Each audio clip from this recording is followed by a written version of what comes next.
May babala ang Foreign Minister ng China na mag-usap sila ng kalihim ng ating Department of Foreign Affairs sa telepono kamakailan.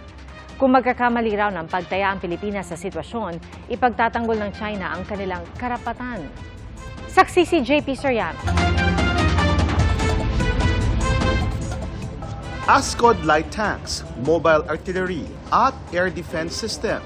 Yan ang mga pinakabagong sandata ng militar na ipinarada sa ika-88 anibersaryo ng Armed Forces of the Philippines sa gitna ng mga lumilitaw na banta na posibleng makaapekto sa seguridad sa rehiyon. Importanteng palakasin ang kakayahan ng AFP na itaguyod at panindigan ang external defense ng bansa.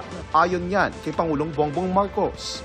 Despite the many attempts at provocation, the Philippines, through the AFP, remains a force and a voice of reason. Naroon din si AFP Chief of Staff General Romeo Browner Jr.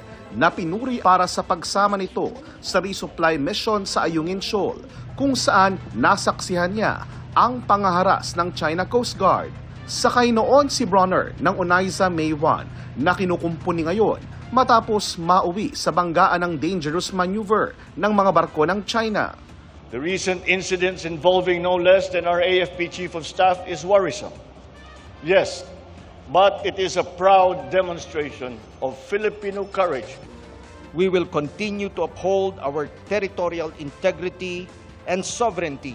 We guarantee that every soldier, airman, sailor, and marine will put our people first above all else.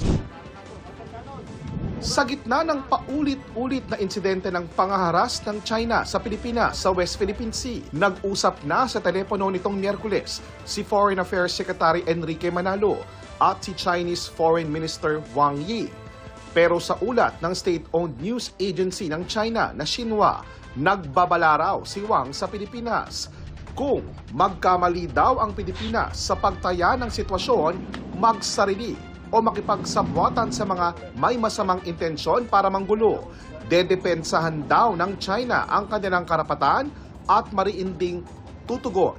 Sabi pa ni Wang, nasa isang sangandaan daw ang relasyon ng Pilipinas at China, kaya dapat daw maingat na kumilos ang Pilipinas.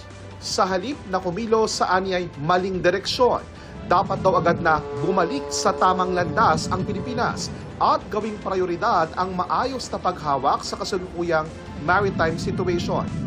Ayon naman kay Manalo, naging prangkahan ang kanyang pakikipag-usap sa China. Nilinaw daw dito kung ano ang posisyon ng magkabilang panig tungkol sa ilang issue.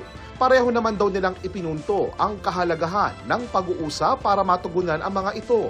Sabi naman ng DFA, mayroong Bilateral Consultation Mechanism o yung BCM, ang mekanismong binuo ng dalawang bansa para pag-usapan ang maritime issues. Sang-ayon din ang isang maritime law expert sa mapayapang pag-uusap, pero malinaw raw dapat ang mga bagay-bagay bago mag-usap.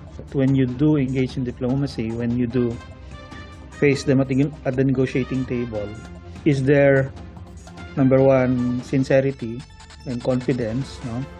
And second is their parity, no? Kumbaga patas ba yung dalawang partido pag nag-uusap sila? Parang tinatratong Pilipinas na hindi niya pantay, no? Parang dapat nasa ilalim lang niya, no? So kailangan ganun yung aalalahanin natin na pag sinasabi ng China na tayo may kasalanan, ang kasalanan natin pinaninindigan natin yung tama at pinaninindigan natin ang batas. Para sa GMA Integrated News, JP Soriano, ang inyong saksi.